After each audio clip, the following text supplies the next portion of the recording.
मेरा मेरे गुरुजी स्वामी राम स्वरूप योगाचार्य जी को शत शत नमन, करोड़ों पर प्रणाम, जिनकी वजह से हम हैं।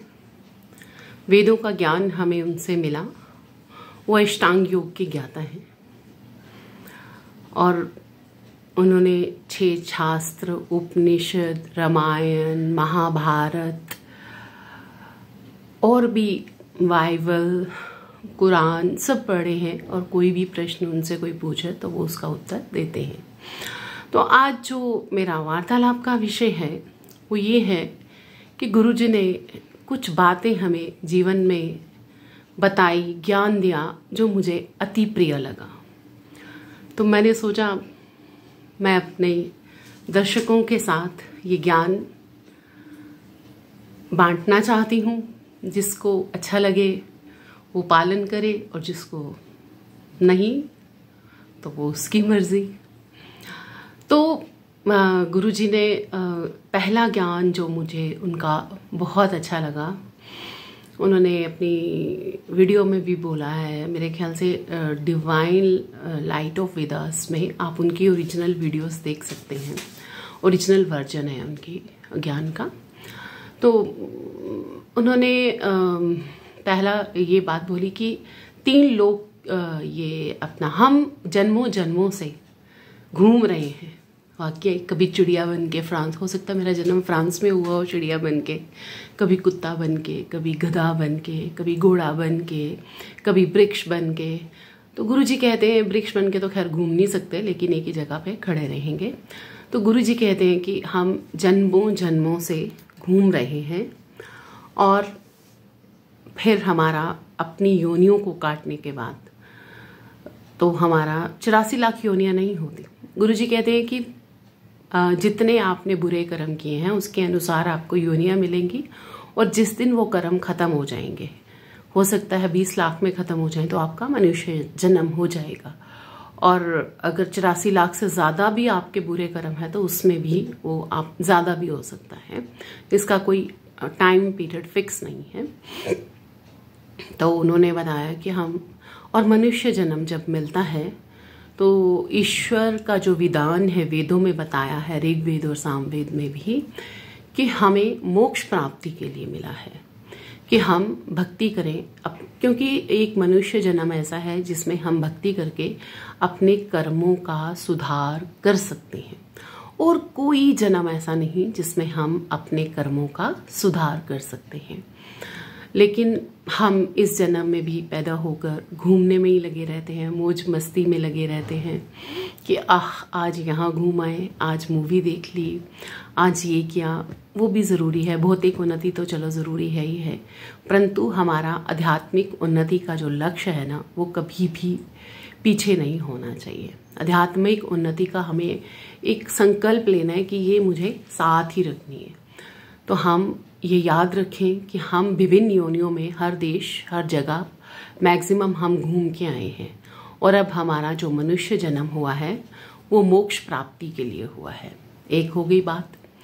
दूसरी बात, उन्होंने अपनी एक संत वाणी जो उनकी पार्ट 1 है कि 2 है, मुझे एग्जैक्टली याद नहीं, उन्होंने शुरू में ही बोला कि हम ईश्वर की भक्ति, जो मेरे दिल को लगी, हम ईश्वर की भक्ति ना करें यदि हमने जो इधर कमाया वो साथ ले जाना हो तो ऐसा भी नहीं होगा। हम साथ कुछ नहीं ले जा सकते सिवाय हाथ से दिया हुआ दान, यज्ञ में डाली हुई आहुति और अपने चित्त की वृत्ति। यही हम जीवात्मा अपने साथ ले जाएगी। तो हम अगर हमने कुछ साथ ले जाना नहीं है तो हम कम से कम अपने कर्मों के झोले में बुरे कर्म तो ना डालने की कोशिश करें, क्योंकि ये भी हमारे संस्कार बनकर और हमारे कर्म जो लिखे गए हैं हमारे साथ जाएंगे। तो हम जीव ज़्यादा से ज़्यादा कोशिश करें कि वो बुरे कर्मों का त्याग करें और शुभ कर्म वेदानुसार जो भी हैं। हाँ, मतलब मैं इतना कहना चाहूँगी कि हर माता को सुबह अपने बच्चे को एक आदत डालनी चाहिए कि भाई सुबह उठते ही आपने मुंह हाथ धो के पहले ओम का, अगर वैसे तो धर्म माने गए हैं लेकिन वेदों में कोई धर्म नहीं है। Vedas are store house of knowledge irrespective of caste, creed and anything else. तो उसमें सिर्फ सबको आर्य माना गया है, सब अच्छे मनुष्य हैं, अपने कर्मानुसार जन्म लेके आए और वो फैक्ट है। अब देखिए जैसे सूर्य रोशनी देता है तो वो ये तो नहीं है कि इस धर्म के लोगों को मुसलमानों को ज़्यादा देगा या हिंदुओं को ज़्यादा देगा या ये सिख कम्युनिटी है उनको ज़्यादा देगा या क्रिश्चियंस को या बौद्ध जैन, वो सबको जिस एरिया में लोग रहते हैं उनको सबको वो एक जैसी रोशनी देता है। अगर वहाँ बारिश होगी तो एक जैसी मिलती है, हवा एक जैसी चलती है, तो उसके घर में कोई भी भेदभाव नहीं है जो वो चीज़ें देता है। ऐसा तो नहीं है जो ग्रेन्स लगते हैं उसमें कहता है नहीं हिंदुओं के लिए ऐसे ग्रेन्स हैं, मोहम्मडन्स के लिए ऐसे हैं, सिख्स के लिए ऐसे, ऐसा नहीं है। वो ग्रेन्स सबके वो कहता है मैंने दे दिया आप बांट लो, बांटे हमने, इंसान बांट दिए। तो एनी हाउ मुझे ये अच्छी बात लगी कि हम ऐसे कर्म ना करें जो हमें, क्योंकि जो धन कमाया है इंसान भक्ति ना करे, यदि जो कमाया वो साथ ले जाना है, जब ले ही नहीं जाना तो फिर कैसा मोह। जिनके लिए हम कमाते हैं ना वो हमें अपने कर्म दे सकते हैं और ना हमारे बुरे कर्मों की लिस्ट को डिलीट कर सकते हैं। अगर कर सकते हैं तो हम स्वयं कर सकते हैं या फिर आचार्य जो समाधिस्थ हों, 4 वेदों के ज्ञाता हों और योगी पद पाए हुए हों तो वो मिटा सकते हैं, अन्यथा कोई नहीं मिटा सकता। तीसरी बात उनकी मुझे बहुत अच्छी लगी कि यदि मेरा दोबारा जन्म हुए और जो मैंने धन कमाया वो मुझे वापस मिल जाए, तो ऐसा भी नहीं होगा।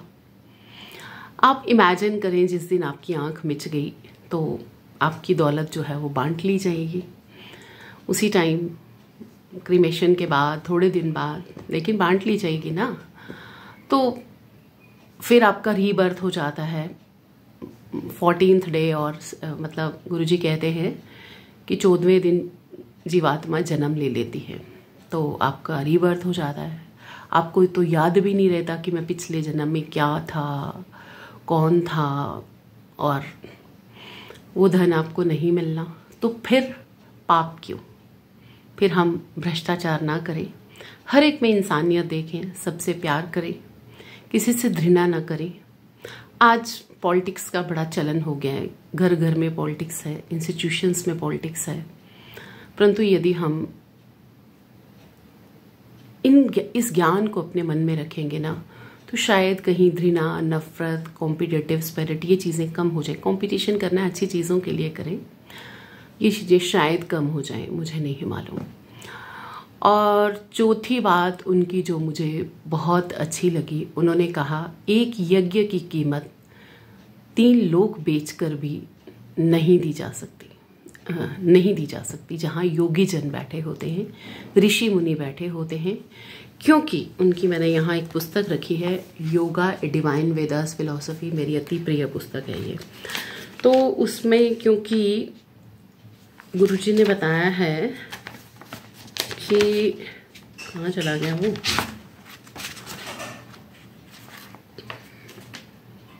हाँ, कि ऋग्वेद और सामवेद में ये मेंशन्ड है कि ईश्वर वहाँ प्रकट होता है जहाँ यज्ञ वेद मंत्रों से होते हैं और यहाँ योगी के हृदय में होते हैं जिसने अष्टांग योग की साधना की हो और उसे असंप्रज्ञात समाधि प्राप्त हो गई हो। और जब उसे समाधि प्राप्त होती है तो वो योगी वेद की ही बात करता है और कोई नहीं, और उसके अंदर में प्रत्यक्ष ईश्वर की वाणी उसके अंदर से पूछ पूछ के निकलती है। तो ये बातें मुझे उनकी बहुत अच्छी लगी जो मैंने आपके साथ शेयर की। तो आइए हम सब इसके निष्कर्ष पे पहुँचे कि हम मनुष्य जन्म मोक्ष प्राप्ति के लिए हुआ है, शुभ कर्म जोड़ने के लिए हुआ है, ताकि अगला जन्म हम मोक्ष, अगर मोक्ष ना भी हो पाया तो हम अगला जन्म मनुष्य का तो ले लें। दूसरा, जो मैंने कमाया ये सब जानते हैं, कितने क्रिमेशंस में हम जाते हैं, आकर लोग फिर वैसे हो जाते हैं, ये सब दुनिया जानती है, मैंने कोई नई बात नहीं की। परंतु फिर भी हम जब सुबह घर से अपना झोला नौकरी पर जाने के लिए उठाएं या व्यापार पर जाने के लिए या मजदूरी, तो याद रखें कि जो धन मैं अर्जित करने जा रहा हूँ या जा रही हूँ पुण्यवान हो, क्योंकि ये धन मेरे साथ नहीं जाएगा, परंतु जिस कर्म से मैं इस धन को कमाऊंगा वो ज़रूर जाएगा। तीसरी बात याद रखें, जब मैं मर जाऊंगा और मैं दोबारा जन्म लूँगा तो अच्छे कर्म किए होंगे तो मुझे मनुष्य जन्म हो जाएगा, नहीं तो मैं दोबारा योनियों में भटक जाऊंगा।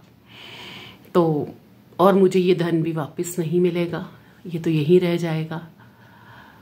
तो मैं इसलिए इसका ज़्यादा, इसके मोह, माया के मोह में ज़्यादा ना फंसूं। माया महाठगनी, माया बहुत भयानक है, ये आपको फंसा लेती है। और चौथा कि पांचवा जो भी है कि मैं ईश्वर को पाने का प्रयास करूं, ऋषियों को खोजूं जो अष्टांग योग के ज्ञाता हैं, जिनके हृदय में ईश्वर प्रकट हैं। क्योंकि जो अष्टांग योग का ज्ञाता होगा, जब उसे समाधि प्राप्त होती है ना, असंप्रज्ञात, तो उसके अंदर से वेद ही बोले जाते हैं। उसके अलावा वो कोई वाणी बोलेगा नहीं। तो मैं उनको ढूंढूं और नित्य अग्निहोत्र को जीवन का अभिन्न अंग बनाऊं। क्योंकि मैंने अपनी पिछली वीडियोस में भी बताया है कि बड़े धरती पे कर्जे हैं जो अग्निहोत्र करके, नित्य अग्निहोत्र करके हमारे उतर सकते हैं। आप मेरी पिछली वीडियोस देखें और नित्य अग्निहोत्र का एक छोटा सा तरीका मैंने बताया है अपनी वीडियो में।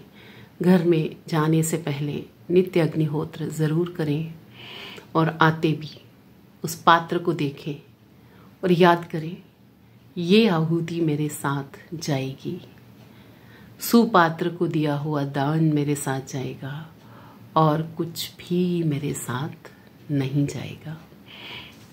ओम ओम ओम।